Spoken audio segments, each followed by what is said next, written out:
with the Buffalo Bills. The last 2 weeks, Bills fans have been on me like they're the Rodney Dangerfield of my power rankings, and they think that I don't give them any respect. And so now I feel like I got to show you how to do it the right way, Buffalo Bills. The way that you played against the San Francisco 49ers, that's the way to do it. This makes me put you in my power rankings. This makes me not give you the disrespect of a Black Thought, of a Beanie Siegel, of a Master Ace. When you have Cole Beasley, when you have Stephon Diggs continuing to get open, continuing to make plays, Tre'Davious White now coming along, 3 interceptions in the last 4 games. Edmonds at the linebacker. This is the team that you don't want to play in the playoffs. And as they head down the stretch of the AFC East, they have an opportunity to make a ton of noise in the playoffs with the way that they play football and a quarterback that's efficient in the red zone and tough to stop inside and outside the pocket. At number 4, I'm going with the Green Bay Packers. Why? Aaron Jones. Aaron Rodgers. The only thing that can make this offense better is if they had Aaron Neville singing before every game. Yeah, shout out to the NO. Aaron Rodgers is playing absolutely out of his mind. He's playing at an MVP level, a level we haven't seen since 2016, 2014, when we thought he was the best we'd ever seen play this game. And look at what the things that Aaron Jones can do. 77-yard touchdown last week to seal the game, catching the ball out of the backfield. Obviously, we know who Devontae Adams is and what he can do. And at number 3, I'm going with the Pittsburgh Steelers. And yeah, they're going to be a little bit mad this week because I had them at number 2 in the previous weeks and they were undefeated. And they were like, oh, Ryan, you lose your Steeler flag. You don't get to raise a terrible towel. Shut the hell up. I knew this junk was coming. I saw it coming. This team, they didn't need a loss like Bart said, but they were on their way to losing. It wasn't executing offensively. They couldn't move the ball in the run game. But Ben Roethlisberger has been amazing this year. He's emerged. If it wasn't for Alex Smith, he'd be the comeback player of the year. And so when you watch this team and you see this defense losing some pieces, you know they have it. But now Coach Tomlin has to tighten it up a little bit. And let's go at number 2.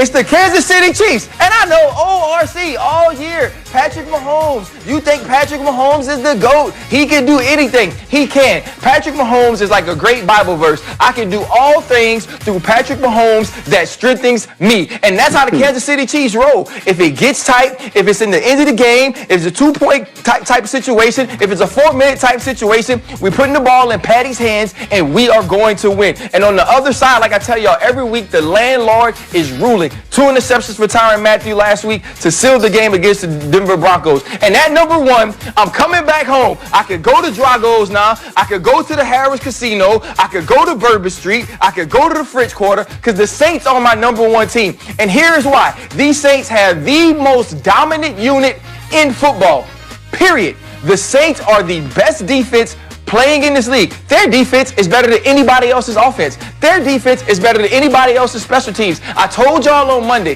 they make every single team they play worse on offense than the Jets. Yes, that's what type of team this is. That's the type of team that wins on each and every possession. It's the New Orleans Saints when they get Drew Brees back. Now you have Latavius Murray, Emmanuel Sanders, Michael Thomas, Jared Cook, and the defense you can't score on. You tell me a team in the NFC that's going to beat the Saints in the playoffs, and I'll show you a liar. I like that one a lot, and I was looking forward to seeing you put that up there. And I will say this very quickly. Again, those are Ryan's picks, his power rankings. He's got the Bills at 5, the Packers at 4, the Steelers 3, Chiefs 2, and New Orleans at 1. I had Sean Payton, Dominique, on the radio show yesterday, and we talked about it.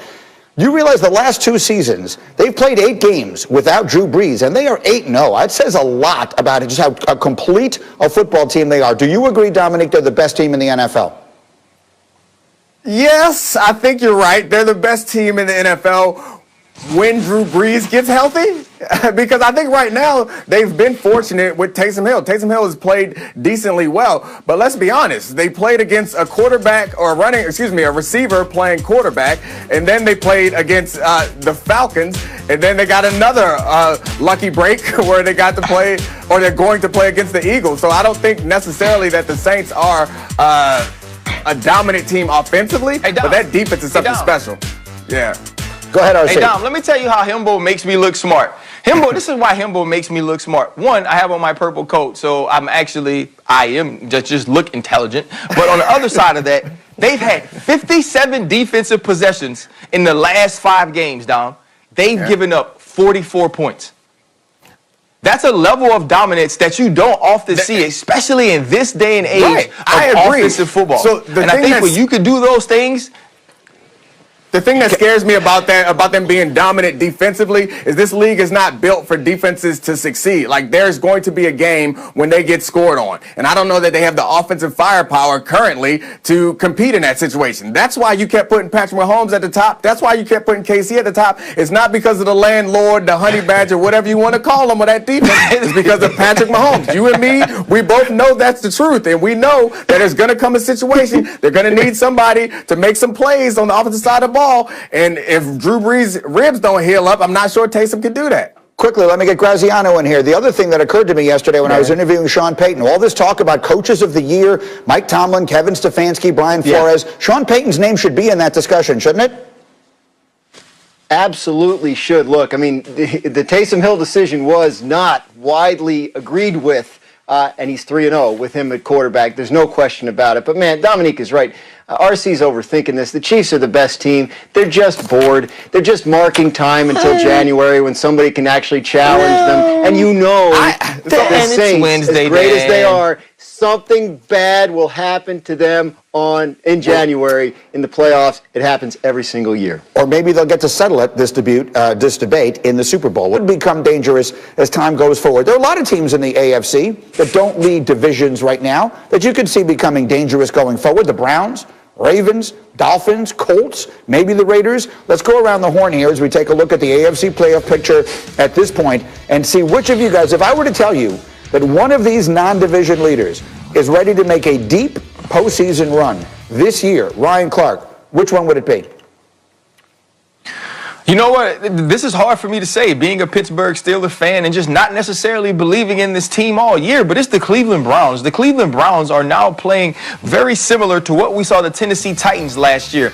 They believe in their run game. We've seen, at least last week, that Baker Mayfield, if given the opportunities, if the wide open wide receivers are dialed up, that he can have the accuracy and the streaky playmaking that allows this team to be explosive in the play action pass game. And we also saw that defensively, especially with Myles Garrett up front, that they can come up with big stops and turnovers to help this offense win. And when you're 9-3, when you've beaten the Colts, when you've beaten the Tennessee Titans, and now have an opportunity to go up against the Baltimore Ravens, the Cleveland Browns have a chance to set themselves up very well heading into the playoffs. I like that pick. Dominique, how about you?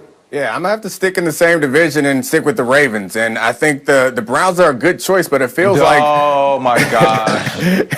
It feels like to me that we are giving my man Baker more credit than he deserves. Off this last week, a blowout, he had a bunch of numbers, but, I mean, it's not like he was doing difficult things in that moment. I think in tough situations, the fact that the Ravens have a defense that you can rely on, and an offense that can reach the highest heights and also is pretty bad sometimes. I think that is much scarier to most teams. Would you rather face Lamar Jackson in that Ravens defense, or would you rather face, I guess, Myles Garrett and Baker Mayfield? I feel like it's you'd rather face the Browns than the Ravens, in my opinion.